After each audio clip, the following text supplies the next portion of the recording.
এরা সত্যের সন্ধান করে, যুগে যুগে যারা যারা সত্যের সন্ধান করছে ওরাই এইরকম অতর্কিত হামলার। আমরা সত্যের সন্ধান করি, সত্য উন্মোচন করি, সত্য যাদের সহ্য হয় না তারা এই কাজগুলি করতেছে। দেশের পরিস্থিতি এমন, কি বলবো, একটা দেশকে ধ্বংস করার জন্য প্রথমে শিল্প, সাহিত্য, সংস্কৃতি এগুলি ধ্বংস করতে হয়। আমাদের দেশের শিল্প সংস্কৃতি ধ্বংসের মুখে। আপনারা দেখছেন গতকালকে স্বাভাবিক তিনজন বাউল হেঁটে যাচ্ছিল, ওনাদের উপরে অতর্কিত হামলা। হ্যাঁ, ওনারা আন্দোলন করছিলেন, কিন্তু ওনারা তো আর আন্দোলন করছিলেন না, সব কিছু ভিডিওতেই দেখা। তারপরে ওনাদের কেস নেওয়া হয়নি, ওনাদের এগেনস্টেই কেস করা হয়েছে। আসলে কি হচ্ছে কি হবে ঠিক বোঝা যাচ্ছে না। আমরা আতঙ্কিত, আমরা তো নিরাপদ না। আপনারা দেখছেন না অতর্কিতভাবে হামলা করছে, যে কোনো সময় যে কেউ মাজার ভেঙে ফেলছে। মাজার ভেঙে আসলে ওরা কি শান্তি প্রতিষ্ঠা? এটা কি শান্তির ধর্ম? ওনারা বলছেন শান্তির ধর্ম, শান্তির ব্যাপারে এই কাজগুলি করছে। এটা কি শান্তির স্টাইল? এটাই কি শান্তির প্রদর্শন? এভাবে কি শান্তি আসে?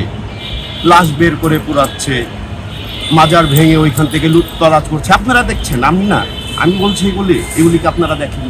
দেখার পরও আমরা সবাই চুপ। দেশ কোন পথে যাচ্ছে আপনাদের কাছে কোশ্চেন, আমার কিছু বলার নেই। এটা বলার কিছু নাই।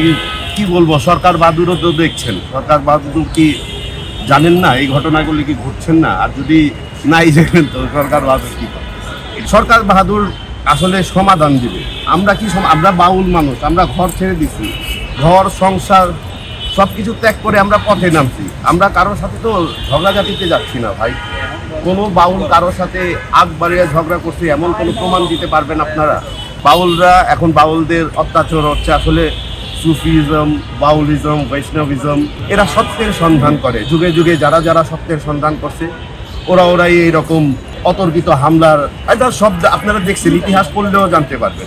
আমরা সত্যের সন্ধান করি, সত্য উন্মোচন করি, সত্য যাদের সহ্য হয় না তারা এই কাজগুলি করতেছে।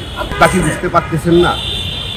বাউলরে পেটাচ্ছে, বিভিন্ন প্রোগ্রামগুলি বন্ধ করছে, বিভিন্ন অনেক জায়গায় আছে গানের অনুষ্ঠান বন্ধ হয়ে যাচ্ছে, বিভিন্ন যে চিত্রকলা, বিভিন্ন ফিল্ম বন্ধ হয়ে যাচ্ছে।